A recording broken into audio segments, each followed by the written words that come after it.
Hello everyone. జాతీయ రహదారి సంస్థ నాన్ కమర్షియల్ వెహికల్ యూజ్ చేస్తున్న వారికి ఒక గుడ్ న్యూస్ అయితే చెప్పడం జరిగింది. ఆగస్ట్ 15th నుంచి యాన్యువల్ పాస్ విధానం అయితే తీసుకురావడం జరిగింది.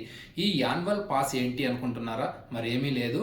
జస్ట్ కేవలం 3000 రూపీస్ మాత్రమే పే చేసి అప్ టు 200 ట్రిప్స్ ఒక 1 ఇయర్లో అయితే కనుక యూజ్ అయితే చేసుకోవచ్చు.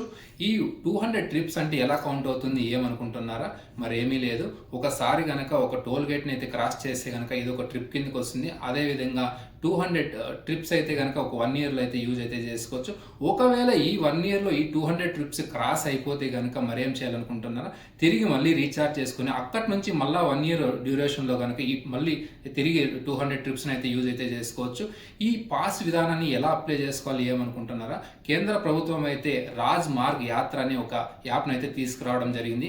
ఆ యాప్ని డౌన్లోడ్ చేసుకొని మీ రిజిస్టర్ వెహికల్ నెంబర్ మెన్షన్ చేసి అదేవిధంగా మీ రిజిస్టర్ మొబైల్ నెంబర్ మెన్షన్ చేస్తే కనుక మీ నెంబర్కి ఒక ఓటీపీ వస్తుంది. ఆ నెంబర్ ఇచ్చిన తర్వాత పేమెంట్ ఆప్షన్ అయితే వస్తుంది.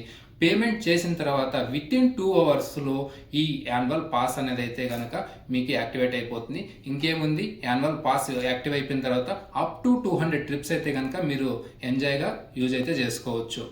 నాన్ కమర్షియల్ వెహికల్స్ అంటే కారు, జీపు, వ్యాను వీటన్నిటిని నాన్ కమర్షియల్ వెహికల్స్ అని అంటారు.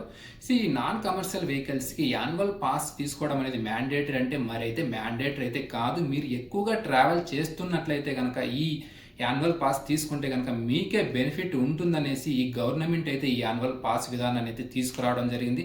మరెందుకండి ఆలస్యం? మీరు ఎక్కువగా ట్రావెల్ చేస్తున్నారా? వెంటనే రాజ్ మార్గ్ యాత్ర యాప్ని డౌన్లోడ్ చేసుకోండి, ఈ యాన్యువల్ పాస్ని తీసుకోండి.